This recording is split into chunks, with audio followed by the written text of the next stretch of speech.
విశాఖ ఉత్తర నియోజకవర్గంలో ఘనంగా ప్రజా ఉద్యమం భారీ ర్యాలీ. జగన్మోహన్ రెడ్డి ఆదేశాల మేరకు ఉత్తర వైసీపీ నియోజకవర్గ సమన్వయకర్త కెకే రాజు ఆధ్వర్యంలో ప్రభుత్వ మెడికల్ కాలేజీల ప్రైవేటీకరణకు వ్యతిరేకంగా విశాఖ ఉత్తర నియోజకవర్గంలో గురుద్వార్ జంక్షన్ వద్ద నుంచి సీతమ్మ దార ఎంఆర్ఓ ఆఫీస్ వరకు ప్రజా ఉద్యమం భారీ ర్యాలీ. వాటిలో 7 మెడికల్ కాలేజీలు నిర్మాణం పూర్తి చేసి మిగతా 10 మెడికల్ కాలేజీలో కూడా నిర్మాణ దశలో సమయంలో ప్రతి మెడికల్ కాలేజీ ప్రాంగణంలో కూడా 500 బెడ్ మల్టీ స్పెషాలిటీ హాస్పిటల్ నిర్మాణం చేసి ఆ మల్టీ స్పెషల్ ఆ 500 బెడ్ హాస్పిటల్స్కి మెడికల్ కాలేజీకి స్థానికంగా ఉన్న ఆ జిల్లాలో ఉన్న నియోజకవర్గ పార్లమెంట్ నియోజకవర్గాల్లో ఉన్న పిహెచ్సీలు community health centres family doctors వీటన్నింటినీ కూడా అనుసంధానం చేసి పూర్తిగా ఆంధ్రప్రదేశ్ రాష్ట్రాన్ని ఆరోగ్య ఆంధ్రప్రదేశ్గా మార్చాలని ఒక దృఢ సంకల్పంతో 17 మెడికల్ కాలేజీని జగన్మోహన్ రెడ్డి గారు ఆ రోజు నిర్మాణం చేపడితే ఈ కూటమి ప్రభుత్వం అధికారంలోకి వచ్చిన తర్వాత చంద్రబాబు నాయుడు ముఖ్యమంత్రి అయిన తర్వాత ప్రజా ఆరోగ్యానికి తూట్లు పొడుస్తూ ప్రజా ఆరోగ్య వ్యవస్థకి పెద్ద ఎత్తున దెబ్బతీస్తూ ఈ ప్రభుత్వ మెడికల్ కాలేజీని ప్రైవేటీకరించే నిర్ణయాన్ని తీసుకోవడాన్ని ఈరోజు గత 2 నెలలుగా రాష్ట్ర ప్రజలందరూ కూడా ఏ విధంగా ఈ ప్రజా వ్యతిరేక నిర్ణయాన్ని ఏ విధంగా వ్యతిరేకిస్తున్నారో మనందరం కూడా చూసాం. అలాంటి సందర్భంలో అధికారం ఉంది కదా అనే అహంకారంతో ప్రజలు ఇచ్చిన అధికారాన్ని ప్రజా ప్రయోజనాల కోసం కాకుండా రాష్ట్ర అభివృద్ధి కోసం కాకుండా ఈ రాష్ట్రంలో ఉన్న నిరుద్యోగ యువకుల ఉపాధి ఉద్యోగాల అవకాశాలు కాకుండా కేవలం స్వార్థ రాజకీయ ప్రయోజనాల కోసం తమ అధికారాన్ని దుర్వినియోగపరుస్తూ చంద్రబాబు నాయుడు గారు కానీ కూటమి ప్రభుత్వం ఉన్న నేతలు కానీ ఒక నిరంకుశ ద్వారంలో ఈరోజు ప్రభుత్వ మెడికల్ కాలేజీ ప్రైవేటీకరించే నిర్ణయాన్ని తీసుకున్నారు. దాన్ని మేము నిరసిస్తూ మా నాయకుడు జగన్మోహన్ రెడ్డి గారి ఆదేశాల మేరకు మీరు ప్రజలతో కలండి, ఈ ప్రజలందరూ కూడా ఈ నిర్ణయాన్ని వ్యతిరేకిస్తున్నారు, ప్రజల్ని చైతన్యపరచండి, ఈ ప్రజా కంటక ప్రభుత్వం దిగి వచ్చి ప్రభుత్వ మెడికల్ కాలేజీలు హాస్పిటల్స్ ప్రభుత్వ రంగంలో కొనసాగే వరకు కూడా మీరు పోరాటం చేయండి జగన్మోహన్ రెడ్డి గారు ఆదేశించడం జరిగింది.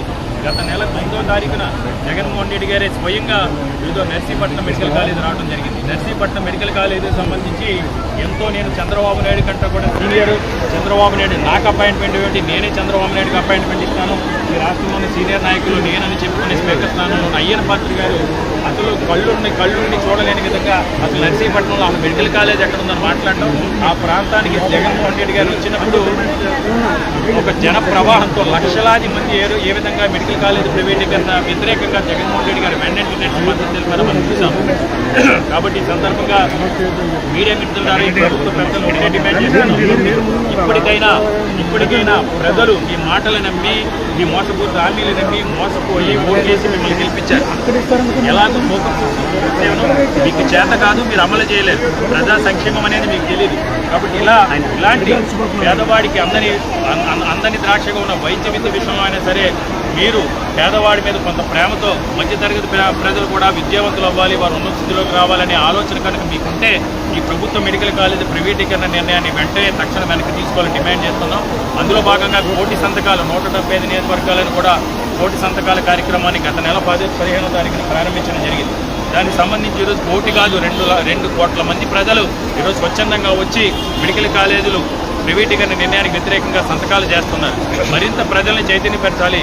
ఈ సమస్య పైన ఇది ప్రైవేటీకరణ జరిగితే ఆంధ్రప్రదేశ్ రాష్ట్ర భవిష్యత్తు ఏమవుతుంది, ఆంధ్రప్రదేశ్ రాష్ట్రంలో నివసించే పేద ప్రజల ఆరోగ్యానికి సంబంధించి ఎలాంటి అభద్రతా పరిస్థితులు నెలకొంటాయి. కాబట్టి భవిష్యత్తును దృష్టిలో పెట్టుకుని మరింత ప్రజల్ని చైతన్యపరచాలని ఈరోజు 175 నియోజకవర్గాలను కూడా వైఎస్ఆర్ కాంగ్రెస్ పార్టీ ప్రజలు, మేధావులు, విద్యార్థులు, ప్రజలు అందరూ కలిసి ర్యాలీలు నిర్వహించడం జరిగింది. అందులో భాగంగా ఈరోజు విశాఖపట్నం జిల్లాలో విశాఖ ఉత్తర నియోజకవర్గంలో నిర్వహిస్తున్న ఈ ర్యాలీలో పాల్గొన్న ప్రతి ఒక్కరికి ధన్యవాదాలు తెలియజేస్తున్నాను. ఈ ర్యాలీలో పాల్గొన్న మా పార్లమెంట్ అబ్జర్వర్ మాజీ శాసనసభ్యులు కదిరి బాబురావు గారికి, అదేవిధంగా సీనియర్ నాయకులు మాజీ పార్లమెంట్ సభ్యులు, శాసనమండలి సభ్యులు సోదరులు శ్రీ పండుల రవీంద్రబాబు గారికి, సీనియర్ నాయకులు మన రొంగల్ జగన్నాథం గారికి, అదేవిధంగా మహిళా అధ్యక్షురాలు పేడ రమణ కుమార్కి, మా కార్పొరేటర్స్కి, నాయకులకి అందరూ కూడా ధన్యవాదాలు తెలియజేసుకుంటూ ఇది చారిత్రాత్మక తప్పిదం.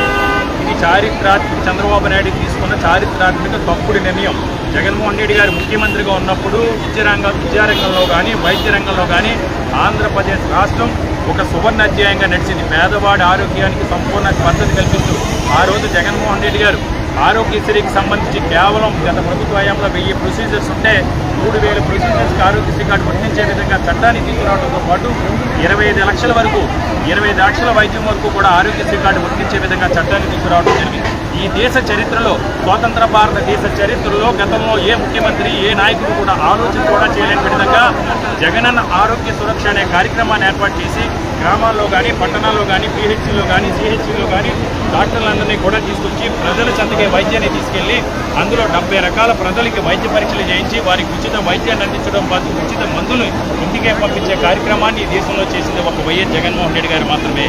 ఈ కార్యక్రమాలన్నీ కూడా కొనసాగితే జగన్మోహన్ రెడ్డి గారు ప్రజలు ఎక్కడ గుర్తుపెట్టుకుంటారో, మా అసమర్థతని ప్రజలు ఎక్కడ గుర్తిస్తారో అన్న ఉద్దేశంతో కేవలం రాజకీయ ప్రయోజనాల కోసం చంద్రబాబు నాయుడు వెనుకున్న కొంతమంది దెబ్బేదారుల్ని ఆర్థికంగా బలోపేతం చేయడం కోసం ఈ ప్రభుత్వ మెడికల్ కాలేజీ ప్రైవేటీకరిస్తూ తీసుకున్న నిర్ణయాన్ని తక్షణం ఉపరించుకోవాలి.